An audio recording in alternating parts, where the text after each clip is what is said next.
তো এর আগে টিউটোরিয়ালে আমরা দেখিয়েছি কিভাবে কনস্ট্রাক্টর নিয়ে কাজ করতে হয়। তো যখন একটা ক্লাসের অবজেক্ট আমরা তৈরি করি, তো তখন এটা যখন এক্সিকিউট করি তখন অটোমেটিক্যালি লোড হয় কনস্ট্রাক্টর। তো এটাকে ম্যাজিক মেথড বলা হয়। তো এমন আরেকটা ম্যাজিক মেথড আছে অবজেক্ট ওরিয়েন্টেড পিএইচপিতে, সেটা হলো ডিস্ট্রাক্টর। যখন একটা ক্লাসের অবজেক্ট ডেস্ট্রয় হয়ে যায় তখন আপনি কি করতে হবে সেটা আপনি বলে দিতে পারেন ডিস্ট্রাক্টরে।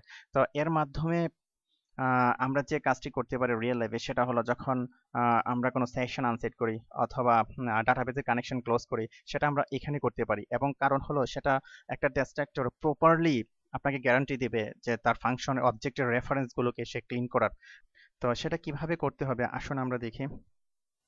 তো এর আগে আমরা পার্সন নামে একটা ক্লাস তৈরি করেছিলাম, এটা কনস্ট্রাক্টর তৈরি করেছিলাম। ঠিক তেমনই ভাবে আমরা আরেকটা মেথড নেই। Suppose public function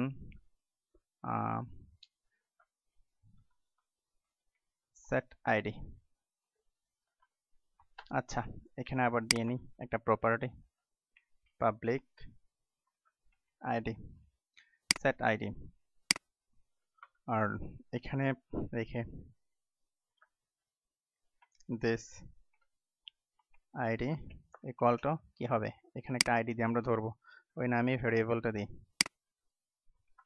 id। ওকে, ফাইন। তো এখন আমরা এখানে ডিস্ট্রাক্টর তৈরি করব। পাবলিক ফাংশন ডাবল আন্ডারস্কোর দিলাম ডিস্ট্রাক্ট। তো এখানে আমরা লিখলাম সাপোজ if, আপনি ধরে নিন যে ডাটাবেসে একটা আইডি সেভ করতে যাচ্ছেন। তো আইডিটা যদি খালি না থাকে, empty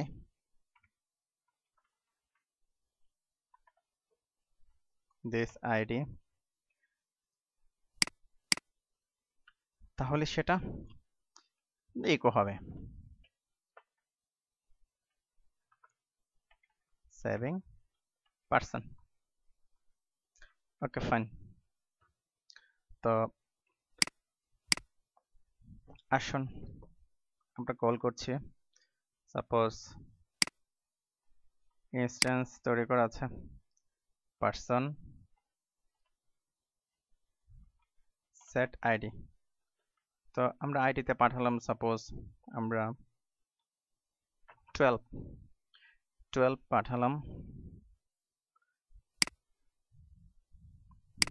ওকে, ফাইন। তো এই ডিস্ট্রাক্টরটা কল হবে কখন, যখন এই ফাংশনের এই অবজেক্টটা শেষ হয়ে যাবে, একেবারে শেষের দিকে তার কাজ শেষ হয়ে যাবে, তখন সে ডিস্ট্রাক্টরটা কল হবে। আসুন দেখি সেভিং পারসন। তো আমরা যদি এখানে আনসেট করে দিই পারসনটাকে, পারসনের অবজেক্টটাকে, তাহলে কি হবে, আনসেট পারসন সেভিং পারসন। একটা ক্লাসের অবজেক্ট যখন তার কাজ শেষ করে দেবে, অর্থাৎ ডেস্ট্রয় হয়ে যাবে, ঠিক সেই সময়ে ডিস্ট্রাক্টরটা কাজ করবে। তো সিম্পলি যদি আমরা বলি, ডিস্ট্রাক্টরটা হলো আপনার প্রোগ্রামের লাস্ট মিনিট অ্যাকশন, যখন আপনি কোনো ডাটা রিমুভ করতে যাচ্ছেন বা এটা ডিলিট করতে যাচ্ছেন, ঠিক তার আগে আপনি এটাকে সেভ করতে যাচ্ছেন অথবা ইকো করতে যাচ্ছেন, প্রিন্ট করতে যাচ্ছেন।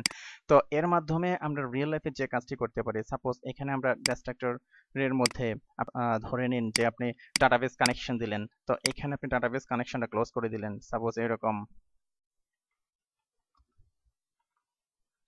তো ডাটাবেস কানেকশনটা ক্লোজ করে দিলেন। তো এই ডিস্ট্রাক্টর এনশিওর করবে যে আপনার কোডিং এর, আপনার প্রোগ্রামিং এর একবারে লাস্ট পর্যায়ে সেটা ডাটাবেস কানেকশনটা সে ক্লোজ করে দিল। তো এভাবে আমরা ডিস্ট্রাক্টর নিয়ে কাজ করতে পারি। তো সামনের প্রোগ্রামগুলোতে যখন আমরা আরো এটা ইউজ করব, তো এই বিষয়টা সম্পর্কে আরো ক্লিয়ার হবেন। তো আজ এ পর্যন্তই।